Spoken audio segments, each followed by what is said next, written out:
Olá pessoal, bem-vindos ao quadro.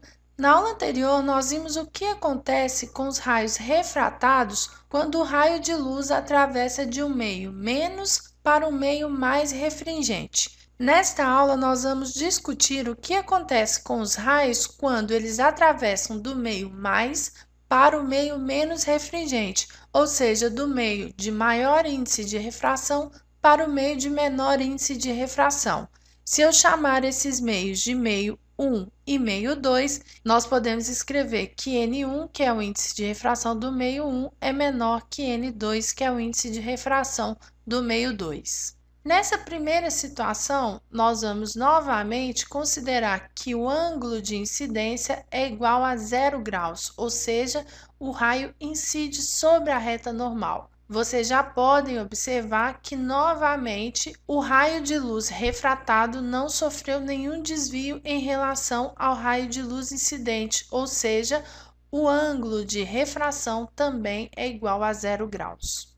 No segundo caso, o ângulo de incidência novamente pode ser diferente de zero, sendo que nós vamos considerar, neste primeiro caso, que I está entre 90 graus e zero, ou seja, I é maior que zero e menor que 90 graus. Como o raio está passando de um meio de maior índice de refração para um meio de menor índice de refração, a sua velocidade sofrerá uma alteração. A velocidade irá aumentar quando o raio passar do meio 2 para o meio 1. Como a velocidade aumenta, o raio de luz se afasta da normal, ou seja, neste caso, o ângulo de refração será maior que o ângulo de incidência. Nós ainda podemos aumentar o ângulo de incidência até que I seja igual ao ângulo limite. Neste caso, o ângulo de refração será igual a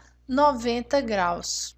Então, vocês podem observar que à medida que eu aumento o ângulo de incidência até que ele seja igual ao ângulo limite, o ângulo de refração aumenta até o limite máximo, que é de 90 graus.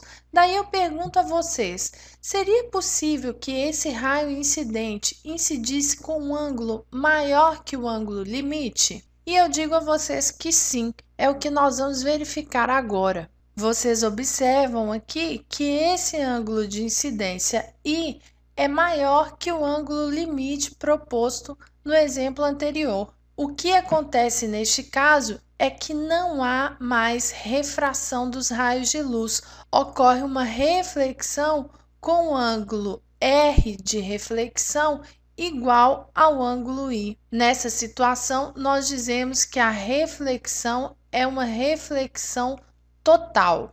A reflexão total é também conhecida como reflexão interna e ela é diferente da reflexão externa, que é aquela reflexão que nós estudamos para os espelhos. Quando ocorre reflexão externa, ao mesmo tempo, porém em proporções diferentes, ocorrem os fenômenos de reflexão e refração. Neste caso, quando a reflexão é total, não ocorre a refração, ok? A reflexão total tem aplicações muito práticas na nossa vida. Vocês com certeza já ouviram falar sobre a fibra óptica. O princípio de funcionamento de transmissão de informações através de fibra óptica é a reflexão total. A fibra óptica ela é composta por dois tipos diferentes de vidro. Um vidro que fica mais interior, chamado de núcleo, e um vidro externo que eles chamam de capa. Para a produção de fibra óptica, o vidro que é utilizado no núcleo tem um índice de refração maior que o vidro utilizado para a produção da capa. Então, o que acontece? Uma fonte de laser emite raios luminosos no interior do núcleo da fibra óptica. E esses raios de luz vão percorrer todo o interior. E por que ocorre reflexão total neste caso? Porque o ângulo de incidência com que o raio incide sobre a superfície que divide o núcleo e a capa é maior que o ângulo limite.